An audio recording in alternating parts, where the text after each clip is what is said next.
Welcome back to our show, the Mayor of Goodyear, Arizona, Jim Cavanaugh. Thank you, Bruce. It's great to see you again. It's good to see you also. I haven't forgotten your voice. Well, I don't know who else to blame for this weather. No, it's very atypical. It's actually, we like it because it's rain. And already in this area, we've had more rain in January and February than we had all of last year. So it's good for us. You're going to have a great week of baseball. I think the rain is clouds are pretty heavy out there. But tomorrow and for the next several days, it's low 70s. So, including the first pitch. My wife didn't pack properly for me. I was freezing this morning. Went out to exercise a little bit, and it was chilly. Well, here we are back for our second year, and we couldn't be happier. But it's really got to be a thrill for you, Mayor, with the Reds now joining us. Yeah, it really is. You know, Ohio's a great sports state. There's no doubt about it. You got the Buckeyes, and you got these two great teams. You got football teams. All of them have great traditions. The Reds go back to, I think, 1876 as a professional team. The Indians go back to about 1901. So for us to have them in Goodyear means a lot to me because I'm sort of a historical buff, and I think back upon those days. It's interesting to me to think that the people who played on that Cincinnati Reds team in 69, did I say, or 70? It's 69, they probably served in the Civil War. Think of that.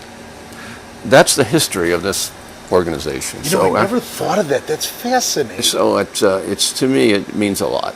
Sure. And their teams, your ownership, we have a great relationship with both Castellini and Dolan and their crews, and they're good people. So, Florida. It also seems to be a trend, Mayor, that here in the greater Peoria area, so many of the major league teams are coupling up like the Indians and the Reds have here in different portions of Peoria. In Glendale, which is a city, suburb, if you will, right next door, just a short distance away from here, Dodgers and the White Sox. Mm-hmm. Mm-hmm. And we had dinner last night in Peoria, and isn't there a couple of teams that share a facility there too, I believe? Yeah, there are. Is it it's the Royal, no, I don't know. It's Seattle and somebody, I think. I forget, but there was Seattle and San Diego, maybe. And it seems to be a trend. Yeah, well, it is. And it really makes sense. If you're going to have spring training, you best have two teams because it's much more affordable. We need people in this stadium 30 days a year, not 15. So it makes a difference to us, and it makes a difference to the teams, I think. So there's value in having two teams. Glendale has the Dodgers. The Dodgers are a big pool. The Cubs are a big pool. The Giants do a lot, have a great draw. What I'm hoping, Bruce, is that Ohio appreciates this opportunity, and the people have a competitive spirit, a competitive zeal to come out and see their favorite teams face one another. And I hope that happens. That's one of the reasons we really emphasized the Reds once we had the Indians. Correct. Do you think that's going to happen or not? Well, as you know, so many of us that are old enough to have been covering the team or following the team as fans when the Indians trained in Tucson, adored the desert and hated leaving this great state of Arizona. So coming back here to Phoenix, we were quite euphoric. But I would hope it's a matter of the economy, Mayor, don't you think? If the economy improves, more fans, it'll be more affordable for them to come down, make their vacation. A combination of coming to the Indians games and enjoying this great portion of the country. Yeah, that's what we'd like to see. This is a great place to be. In fact, I lived in Ohio for 5 years and I loved it. But this is the easiest place to live I've ever lived in my life. Oh yeah, it's just enjoyable.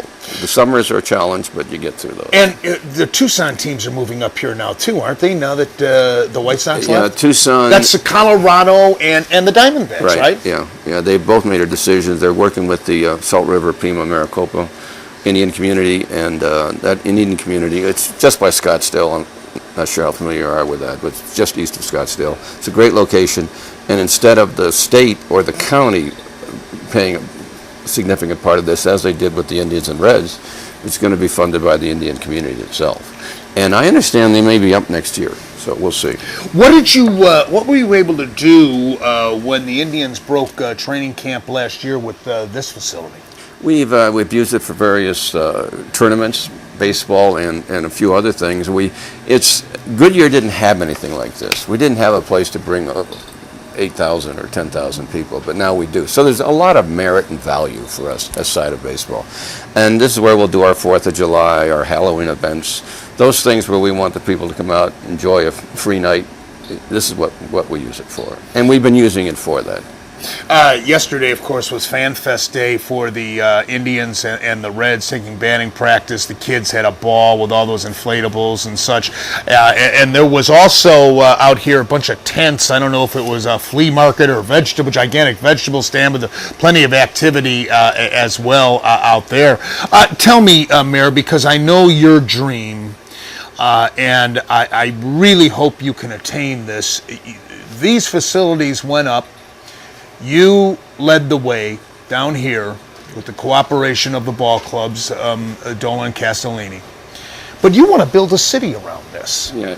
Where are we at with that? It's struggling, Bruce, because of the economy.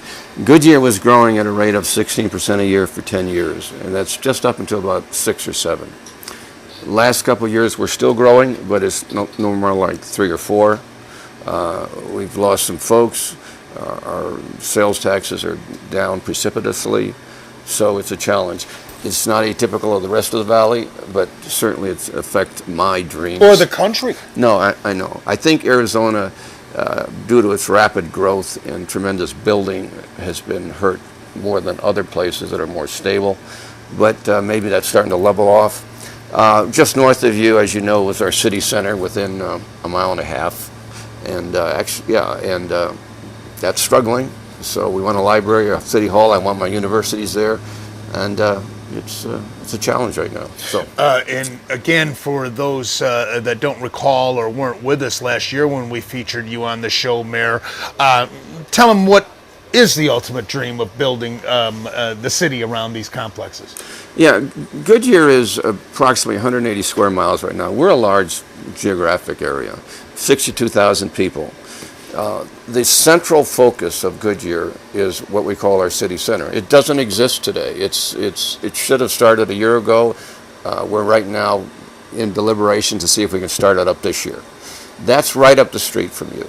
So the city center, the city hall, the government buildings, our cultural center, our universities, and baseball. And they're all within a mile and a half of one another. And they're within 2 miles of our regional mall, which has been delayed also. So this is the place to be for the future of Goodyear, right here. Well, we are certainly all behind you now that we have become relatives. Yes. And we wish you nothing but the best. And even when we break camp here with the show and head back north, any way we can help you out, Mayor, please do so. And you know our producer, Gene, jack of all trades, and we are all behind you, sir. Oh, thank you very much. Appreciate the opportunity to talk to folks in Ohio through you. So thank you for that. Jim Cavanaugh, he's the mayor of Goodyear, Arizona, now the home of the Reds, and brand new 2-year home for our beloved Cleveland Indians.